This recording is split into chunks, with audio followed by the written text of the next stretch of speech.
હોય, શિક્ષણનો પ્રશ્ન હોય, આરોગ્યનો પ્રશ્ન હોય, સનદની જમીનનો પ્રશ્ન હોય, સ્ટેચ્યુ ઓફ યુનિટી, જીઆઈડીસીનો, આ તમામ મુદ્દાઓ પર એ મજબૂતાઈથી સરકાર સામે લડે છે, લોકોને ન્યાય અપાવે છે. એ જ આ ભારતીય જનતા પાર્ટીના જે નેતાઓ છે, આ સરકારને એ ગમતું નથી. એના જ ભાગરૂપે એમની પર ખોટી એફઆઈઆર કરવામાં આવી અને એ એફઆઈઆરમાં એમને 7 વર્ષની સજા કરવામાં આવી કે ચૈતરભાઈ પર જે ખોટી એફઆઈઆરો, ખોટા કેસો કરી એમને ફસાવવામાં આવ્યા છે, એમનો અવાજ દબાવવામાં આવ્યો છે.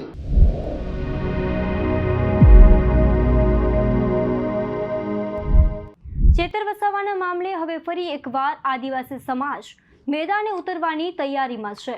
ડેડિયાપાડામાં આગામી 20 તારીખે શું થવાનું છે મોટું અને કોણ કોણ નેતાઓ રહેશે હાજર અને આ સભા બાદ આગળનું આયોજન શું હશે, ચાલો જાણીએ. નમસ્કાર, આપણી સાથે હું મમલ અને તમે જોઈ રહ્યા છો ગુજરાત પ્લસ ન્યૂઝ. ચેતર વસાવાના સમર્થનમાં આગામી 20 જુલાઈના રોજ ડેડિયાપાડામાં ભવ્ય જનસભાનું આયોજન કરવામાં આવ્યું છે. આ જનસભામાં આમ આદમી પાર્ટીના ગુજરાત પ્રદેશ અધ્યક્ષ ઈસુદાન ગઢવી, ગોપાલ ઇટાલિયા સહિત પાર્ટીના અનેક અગ્રણી નેતાઓ હાજરી આપશે. જનસભા બાદ સમગ્ર નર્મદા જિલ્લાના ગામડે ગામડે ચેતર વસાવાના સમર્થનમાં સહી અભિયાન શરૂ કરવામાં આવશે. સાથે જ લોકોને સમગ્ર મુદ્દાની જાણકારી પહોંચાડવા માટે પત્રિકાઓનું પણ વિતરણ કરવામાં આવશે. આ સમગ્ર આયોજન અંગે માહિતી આપતા આમ આદમી પાર્ટીના નેતા નિરંજન વસાવા વધુમાં શું કહી રહ્યા છે, આવો સાંભળીએ. નમસ્કાર મિત્રો, આ ભારતીય જનતા પાર્ટીની જે તાનાશાહી સરકાર છે, આ સરકાર દ્વારા ડેડિયાપાડાના ધારાસભ્ય શ્રી ચૈતરભાઈ વસાવા, જેઓ જ્યારથી ધારાસભ્ય બન્યા છે ત્યારથી તમામ લોકોના પ્રશ્નો, દરેક સમાજના મુદ્દાઓ ઉઠાવે છે. એ રોડ રસ્તાનો પ્રશ્ન હોય, શિક્ષણનો પ્રશ્ન હોય, આરોગ્યનો પ્રશ્ન હોય, સનદની જમીનનો પ્રશ્ન હોય, સ્ટેચ્યુ ઓફ યુનિટી, જીઆઈડીસીનો, આ તમામ મુદ્દાઓ પર એ મજબૂતાઈથી સરકાર સામે લડે છે, અવાજ ઉઠાવે છે અને લોકોને ન્યાય અપાવે છે.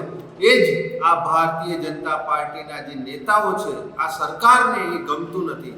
એના જ ભાગરૂપે એમની પર ખોટી એફઆઈઆર કરવામાં આવી અને એ એફઆઈઆરમાં એમને 7 વર્ષની સજા કરવામાં આવી.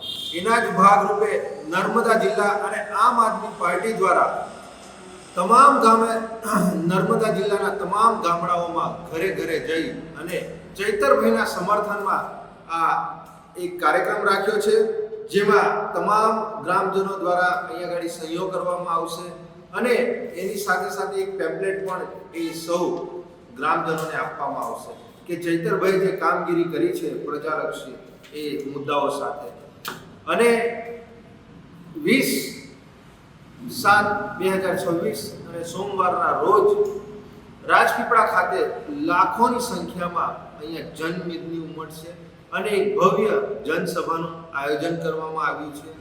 આ જનસભામાં પ્રદેશના નેતા એવા ઈસુદાનભાઈ ગઢવી, ધારાસભ્ય શ્રી ગોપાલભાઈ ઇટાલિયા, ચૈતરભાઈ વસાવાના ધર્મપત્ની શ્રી વર્ષાબેન વસાવા તેમજ અનેક મહાનુભાવો આ કાર્યક્રમમાં ઉપસ્થિત રહેશે. અને એ જનસભાનો કાર્યક્રમ પૂર્ણ કર્યા બાદ કલેક્ટર ઓફિસ નર્મદા ખાતે આવેદનપત્ર આપવામાં આવશે, જેમાં લાખોની સંખ્યામાં જે લોકોએ ચૈતરભાઈના સમર્થનમાં સહીઓ કરી છે એ લોકો અહીં કલેક્ટર સાહેબશ્રીને આવેદન આપશે, જેમાં રાષ્ટ્રપતિ, રાજ્યપાલ અને મુખ્યમંત્રીને સંબોધીને કે ચૈતરભાઈ પર જે ખોટી એફઆઈઆરો, ખોટા કેસો કરી એમને ફસાવવામાં આવ્યા છે, એમનો અવાજ દબાવવામાં આવ્યો છે, એમને વહેલામાં વહેલી તકે ન્યાય મળે અને પ્રજા સમક્ષ ફરી એ આવે, એના માટે આ ખૂબ મોટો કાર્યક્રમ અહીંયા થવા જઈ રહ્યો છે. તો આપ સૌ આગેવાનશ્રીઓ આ કાર્યક્રમમાં જોડાઓ, આ ઝુંબેશમાં જોડાઓ અને ચૈતરભાઈના સમર્થનમાં લાખોની સંખ્યામાં તમામ નર્મદા જિલ્લાના તમામ સમાજના લોકો આ સહયોગ કરી જન સમર્થનમાં ભાગ લો એવી આપ તમામ આગેવાનશ્રીઓને અમારી નમ્ર વિનંતી છે. જય હિન્દ, જય ભારત.